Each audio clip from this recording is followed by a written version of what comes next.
आइए जरा मोहब्बत के साथ नबी आले नबी की बारगाह में दुरूदो सलाम का हदिया बावाज़े बुलंद। अल्लाहु रब्बु मुहम्मदिन सल्लल्लाहु अलैहि वसल्लम नहनु इबादु मुहम्मदिन सल्लल्लाहु अलैहि वसल्लम सलातु व सलामन अलैका या रसूल अल्लाह। अल्लाहुम्मा सल्लि अला सय्यदना व मौलाना मुहम्मदिन मअदनिल जूदि वल करमी व आलिहि व बारिक व सल्लिम सलातु व सलामन अलैका या रसूल अल्लाह या नबी अल्लाह या हबीब अल्लाह सल्लल्लाहु तआला अलैहि वसल्लम। अपने नबी की बारगाह में दुरूदो सलाम इस नियत से हम पढ़ते हैं कि हमारा नबी अपनी कब्र में जिंदा है। ये भी उस तकरीर का एक जुमला है जिसमें उसने सरकार अलैहिस्सलाम की हयात पर अल-अयाज़ु बिल्लाह एतराज किया है। माअज़ल्लाहि रब्बिल आलमीन, इसलिए कि बेटा अपने बाप ही की तो बोली बोलेगा। अब उसका बाप इस्माइल सरकार की हयात के बारे में माअज़ल्लाह मरकर मिट्टी में मिलने वाला बोल कर गया है, तो ये उसी की तो सब ये औलादे हैं, उसी की तो फिक्र के हामिल हैं, उसी के तसव्वुर और ख्याल को आगे बढ़ाने वाले हैं, उसी की नजरियात को उसी के नजरियात को आम करने वाले हैं। याद रखना, हमारा नबी कल भी जिंदा था, आज भी जिंदा है। और सरकार की जिंदगी पर आपने दलीलें तो बहुत सी सुनी होगी। सरकार ये भी फरमा रहे हैं, इन्नल्लाह हर्रमा अलल अर्दी अन ताकुल अजसादल अंबियाई फनबियुल्लाहि हय्यु युरज़क। सरकार ये भी फरमा रहे हैं, अक्सरुस सलाता अलैया यौमल जुमआ फइन्नहा तुरज़ु अलैया। सरकार अलैहिस्सलाम ने और भी हदीसों में इरशाद फरमाया, कहते हैं मररतु लैलता उसरिया भी अला मूसा व हुवा युसल्ली काइमन फी कब्रिही। आका करीम की ये सारी हदीसें आपने सुन ली है, मगर आइए आपको एक नई हदीस सुनाता हूँ और उससे इस्तिदलाल भी बड़ा प्यारा करता हूँ। आका करीम अलैहिस्सलातु वस्सलाम की बीवी है, मेरी और आपकी माँ है, जिनको ज़माना उम्मुल मोमिनीन आयशा सिद्दीक़ा रदियल्लाहु ताला अन्हा कहता है। हजरत आयशा सिद्दीक़ा रदियल्लाहु ताला अन्हा का मामूल क्या है? हजरत आयशा सिद्दीक़ा रदियल्लाहु ताला अन्हा फरमाती है, जब मेरे नबी अलैहिस्सलातु वस्सलाम का विसाले पाक हो गया, सरकार अलैहिस्सलाम को मेरे हुजरे में दफन कर दिया गया है। सरकार कब्र के अंदर आराम फरमा रहे हैं। कहती है मेरी आदत थी कुन्तु अदखुलु बैती अल्लज़ी फीही रसूलुल्लाह सल्लल्लाहु ताला अलैहि वसल्लम व इन्नी वादिउन सौबी व अना व इन्नी वादिउन सौबी व अक़ूलु इन्नमा हुवा ज़ौजी व अबी। सरकार अलैहिस्सलातु वस्सलाम की बीवी हमारी माँ हजरत आयशा सिद्दीक़ा, वो आयशा सिद्दीक़ा के सरकार अलैहिस्सलाम की ज़ौजा है, जिनके लिए कुरान का फैसला है, अन्नबिय्यु औला बिल मुमिनीन मिन अनफुसिहिम व अज़वाजुहु उम्महातुहुम। मुस्तफ़ा करीम अलैहिस्सलाम की जितनी बीवियां हैं, क़यामत तक आने वाले ईमान वालों की माएँ हैं। मोहब्बत से बोले रूहानी माओं के नाम पर। सरकार अलैहिस्सलाम की बीवी हमारी माँ हजरत आयशा कहती है, सरकार को मेरे हुजरे में दफन कर दिया गया है। कुन्तु अदखुलु बैती अल्लज़ी फीही रसूलुल्लाह। मैं अपने उसी घर के अंदर, उसी हुजरे के अंदर, अपने उसी रूम में, अपनी उसी कमरे में आया जाया करती थी, एंट्री करती थी, जरूरत पड़ती थी अंदर जाती थी, वही आराम भी किया करती थी। एक दीवार वहां खींच दी गई है, सरकार अलैहिस्सलाम इधर तशरीफ फरमा है, उसी कमरे के अंदर पार्टीशन कर दिया गया है, दो हिस्से बना दिए गए हैं। इधर एक तरफ सरकार की कब्र शरीफ है, दूसरी तरफ हजरत आयशा सिद्दीक़ा आराम भी कर रही है, अंदर आती भी है जाती भी है। कहती है मगर मैं आती थी जाती थी तो मेरा मिजाज ये था, व इन्नी वाज़िउन सौबी व अक़ूलु, मैं अपनी चादर को यूं ही उतार दिया करती थी। शरीयत का कानून ये है कि अगर बीवी है तो उसके लिए शौहर से पर्दा नहीं, अगर बहन है तो अपने भाई से पर्दा नहीं, अगर बेटी है तो अपने बाप से पर्दा नहीं। पर्दे का मतलब आप समझ रहे हैं, अपने बाप के सामने सर खोल करके भी आ सकती है, मुफ्ती साहब यही तो फतवा है ना, अपने शौहर के सामने भी आ सकती है। हजरत आयशा सिद्दीक़ा फरमाती है, मैं अपनी चादर को अपने सर पे नहीं रखती, बल्कि ऐसी ही चली आती थी और मैं ये कहती थी। अब जरा गौर कीजिएगा, सरकार की ज़ाहिरी जिंदगी की बात नहीं चल रही है, सरकार कब्र में जमीन के अंदर आराम फरमा रहे हैं। उस वक्त की कैफियत मेरी और आपकी माँ बयान करती है, कहती है वइन्नी वाज़िउन सौबी व अक़ूलु, मैं अपनी चादर को सर से हटा देती और बगैर चादर के अंदर आ जाती और क्या कहा करती थी, इन्नमा हुवा ज़ौजी,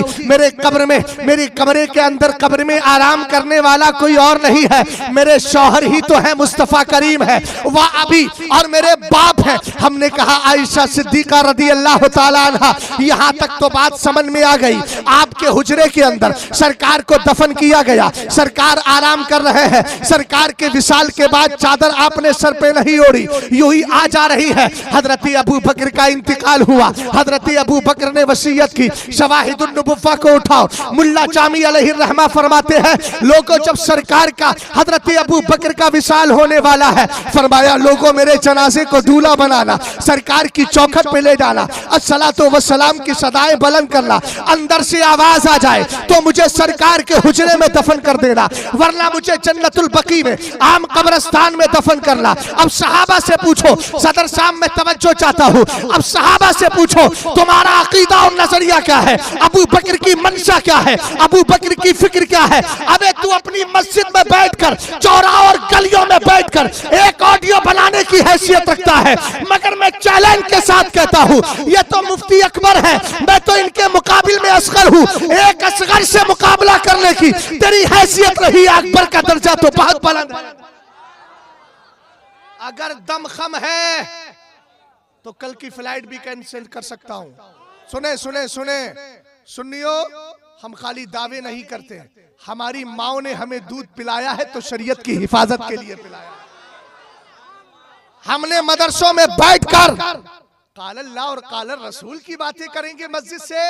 मैंने कहा ये तो मस्जिद दिरार के बनाने वालों का भी तो यही दावा था। बोलो, तुमने मस्जिद को नहीं रोका है, याद रखना मस्जिद को नहीं रोका है। आला हजरत से पूछा गया मलफूज शरीफ के अंदर आपका इरशाद है वहाबी की अजान, फरमाया वहाबी की अजान अजान ही नहीं, वहाबी की मस्जिद मस्जिद नहीं।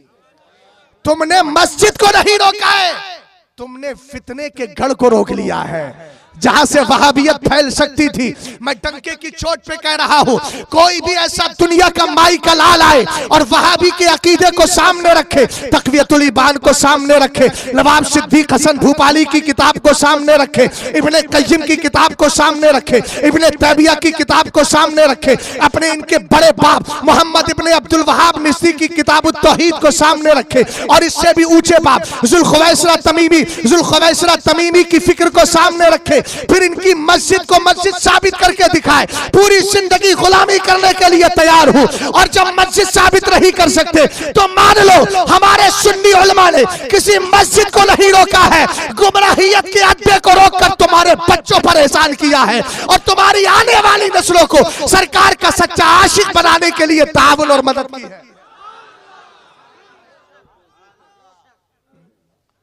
अबे मगरमच्छ के आंसू बहाने से बात हल नहीं होती। हम तो मस्जिद बना रहे थे, हम तो मस्जिद, हमने कहा हाँ, लुग़वी एतबार से मस्जिद दिरार तो उसको भी कुरान ने कहा है ना, दिरारन लितातदू, अब लितातदू है ना, ताकि तुम जुल्म करो।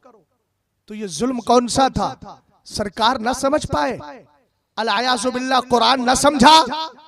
ये आज का बदअकीदा कह रहा है हम मस्जिद बना रहे थे, हमने कहा तू मस्जिद दिरार बना रहा था। हमारे सुन्नियों की मस्जिद ला मस्जिदुन उस्सिसा अला तक़वा, हमारी मस्जिद अल्हम्दुलिल्लाह उनकी बुनियाद ही तक़वे पर होती है। अरे बोलिए ना यार, ऐसे जुमलों पे तुम लोग तस्दीक नहीं करोगे तो कौन करेगा? हंगामी मजमे को, हंगामी खतीब को हंगामी मजमा चाहिए। मैं इनकलाबी खतीब हूँ, आपको इनकलाबी मजमा देना होगा तभी गुफ्तगू हो पाएगी। तवज्जो फरमाइएगा। हाँ, मैं खामोशी, ये सूफी अकबर साहब हैं जो सूफियाना अंदाज में बातें करके गुजर जाते हैं, भाई मुझसे नहीं करी जाती है। मैं करूं क्या? असल में मेरी पैदाइशी डिस्ट्रिक्ट रामपुर की है, जहां पर मुल्ला हसन आराम कर रहे हैं। हम मुल्ला हसन पूछो, वो खामोश रहने वाले थे। अभी मुल्ला हसन कहीं खामोश रहने वाले आदमी थे, मुल्ला हसन वहां आराम कर रहे हैं। अल्लाह ताला करम फरमाए। तवज्जो फरमाना इधर। हजरत आयशा सिद्दीका रज़ी अल्लाह ताला अन्हा फरमाती है, कमरे में कौन है? मेरे नबी अलैहिस्सलाम मेरे शौहर हैं, इसलिए बगैर चादर के चली जाती। और मेरे बाप आराम कर रहे थे, अबू बकर सिद्दीक अकबर। जब अबू बकर सिद्दीक अकबर का विसाल हुआ तो यही तो कहा, अंदर से आवाज आई, अदखिलुल हबीबा इलल हबीब, देर ना करो, यार को यार के पास लेकर के आ जाओ। अच्छा, हजरत अबू बकर ने बादे इंतकाल भी यही कहा, मेरे जनाजे को तैयार करके मेरे सरकार की चौखट पे रखना। हमने कहा अबू बकर आप सफर में भी सरकार के साथ है, हजर में भी, हिजरत की रात भी आप सरकार के साथ है, लेकिन बादे इंतकाल भी आप कह रहे हैं मेरे जनाजे को सरकार की चौखट पे रख देना। इसका जवाब इमाम अहले सुन्नत अच्छा इमाम अहमद रजा खान बड़े प्यारे अंदाज में देते हैं, कहते हैं बखुदा खुदा का यही है दर।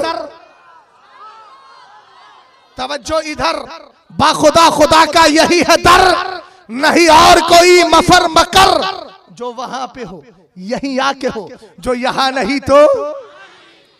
ये कहते हैं हम तौहीद का पाठ पढ़ाते हैं। हमने कहा तौहीद का पाठ बतावे, मौलाना जलालुद्दीन रूमी मसनवी शरीफ में फरमाते, इनके तौहीद का पाठ बता दूं कैसा है। इनके तौहीद के पाठ की मिसाल ऐसी है कि एक आदमी था जो आंखों से भेंगा था, भेंगा, अंधा, अंधा नहीं, भेंगा समझते हैं ना, ढेड़ा। वो एक को दो देखता था, एक को दो देखता था। अब सब एक को दो। मौलाना शाहिद सामने आए, अच्छा दो मौलाना शाहिद आ जाए, भेंगे ऐसे तो होते। हजरत मौलाना जलालुद्दीन रूमी के फरमाते, इधर बेटा तवज्जो करना, जरा मिसाल बहुत प्यारी दे रहा, हो सकता है हदीस के अल्फाज निकल जाए, लेकिन मिसाल अगर आप भूलेंगे नहीं तो उनको बता देंगे तुम्हारी यहाँ तौहीद का मफहूम हमारे नजदीक क्या है। कहते हैं ना बात बात पे कि हम तो भैया तौहीद का पैगाम दे रहे हैं, शिर्क से बचा रहे हैं, शिर्क से बचा रहे हैं, तौहीद का पैगाम दे रहे हैं। हमने कहा तू तौहीद का पैगाम नहीं दे रहा, सच्ची बात यह है कि तू बदअकीदगी फैला रहा है।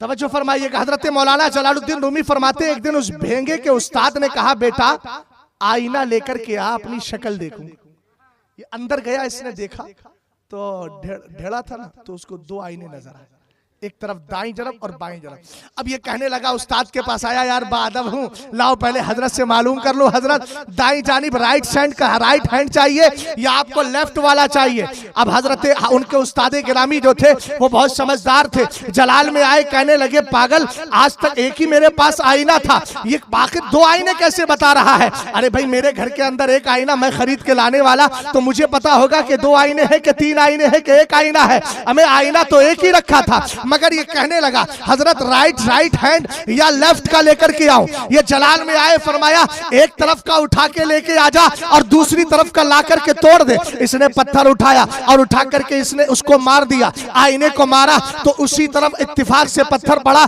जिधर आईना हकीकत में रखा हुआ था। जैसे ही आईने पे पत्थर मारा, आईना टूट जाता है। अब जब टूटा तो गौर से देखता है, ना राइट है ना लेफ्ट है, ना राइट है ना लेफ्ट है। अब दोनों साइडें बिल्कुल गड़बड़ हो गई, कहीं आईना नजर ही नहीं आता। बता दूं इसी वहाबी की मिसाल यही है, ये तौहीद का पैगाम देता है, कहता है मैं तौहीद का पैगाम दे रहा हूं, ना तौहीद ही इसके हाथ में रहती है और ना सरकार की रिसालत की इज्जत इसके हाथ में रहती है। ये गुस्ताख बन जाता है, ना तौहीद ही कबूल है और ना इसके यहाँ जो रिसालत का मफहूम है वो अल्लाह की बारगाह में ना रिसालत कबूल है। इसलिए कि याद रखो, बदअकीदा ना रिसालत ही पहुंचा पाता है सरकार की और ना खुदा की तौहीद का पैगाम ही। बोलो कौन है? हाँ, तो आज से वहाबी का एक नया नाम क्या है? क्या बोलोगे? हाँ, अगर रास्ते में जा रहा है लड़ाई ना हो तो कहना इशारों में भेंगा जा रहा है, तवज्जो है ना? अरे भेंगा तो है ही ना, वला तनाबज़ू बिल अलक़ाब, ये इनके लिए थोड़ी है, ये तो अहले ईमान के लिए है कि उनको बुरे अलक़ाब से याद ना करो। इनको तो मेरे सरकार ने कहा अहलुल बिदाई किलाबुन नार, बिदाती जहन्नमी कुत्ते। हम तो फिर भी तेरा दर्जा थोड़ा रख रहे हैं, भेंगा ही मानना है, मगर भेंगा मान के इंसान तो मानना है ना। सरकार अलैहिस्सलाम ने तो तुझे कह दिया अहलुल बिदाई किलाबु अहलिन नार, ये बिदाती सब के सब जहन्नमियों के, ऊंचा बोलो जहन्नमियों के। अब जरा गौर फरमाइएगा, हजरत आयशा सिद्दीका रज़ियल्लाहु ताला अन्हा फरमाती है मेरे शौहर को मेरे वहां दफन कर दिया गया। सरकार अलैहिस्सलाम के चहीते सहाबी हजरत आयशा के वालिद को भी वहां दफन कर दिया गया है। फरमाती है मैं चादर हटा के अंदर चली जाती, दिल में ख्याल करती कि कब्र में मेरे शौहर सरकार ही तो आराम कर रहे हैं, कब्र में मेरे बाप हजरत अबू बकर ही आराम कर रहे हैं। यहाँ तक तो मरहला रहा, लेकिन उसके बाद फरमाती है लम्मा दुफिना उमर रज़ी अल्लाह ताला अन्हु माहुम, लेकिन फरमाती है जब हजरत उमर का इंतकाल हुआ और हजरत अबू बकर के पहलू में, मेरे बाप के पहलू में हजरत उमर फारूक आजम को दफन कर दिया गया। हजरत आयशा सिद्दीका की इजाजत से जब उनको दफन कर दिया गया तो कहती है फवल्लाहि मा दखलतुहु इल्ला व अना मशदूदतुन अला सौबी हया मिन उमरा। अब जरा गौर कीजिएगा इस जुमले पे, दाएं बाएं ना देखिएगा, मैं अकीदे पर बात कर रहा हूँ। सरकार अलैहिस्सलातु वस्सलाम की बीवी कहती है वो हजरत आयशा जिनकी फिक्र पर दुनिया को नाज है, जिनकी फकाहत पर दुनिया को नाज है, जिनके बयान की हुई हदीसें अगर शरीयत से निकाल दी जाए तो दीन का तिहाई हिस्सा गायब हो जाएगा। सरकार अलैहिस्सलाम से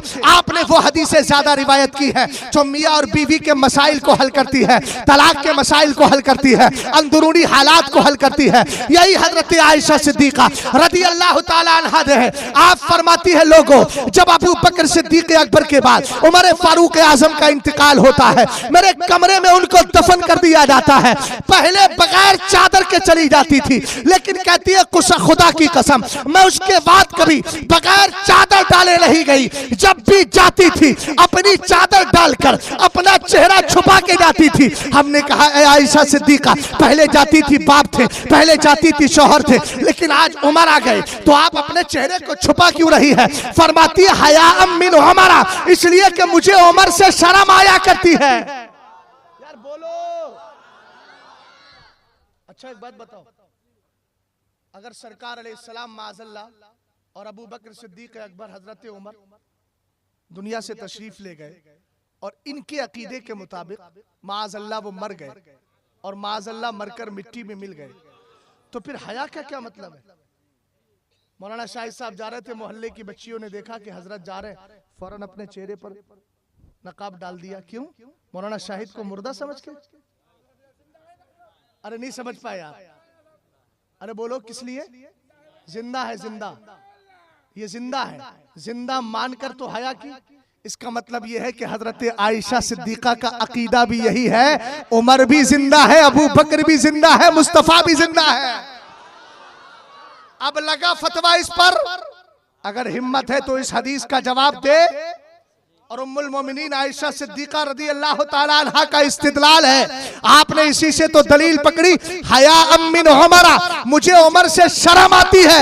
हमने हम अगर अब सवाल करें ऐ उम्मुल मोमिनीन आयशा सिद्दीका उमर का तो इंतकाल हो गया है, फिर हया किस चीज की? तो आज भी कब्र आयशा सिद्दीका से आलम तसव्वुर में जवाब मिलेगा। असल में हया इसलिए आती है कि उमर कब्र में जिंदा है और मेरे बाप भी जिंदा है, मुस्तफा की जात भी जिंदा है। इसीलिए बरेली के इमाम कहते हैं तू जिंदा है वल्लाह, तू जिंदा है वल्लाह, मेरी चश्मे आलम से छुप जाने वाले।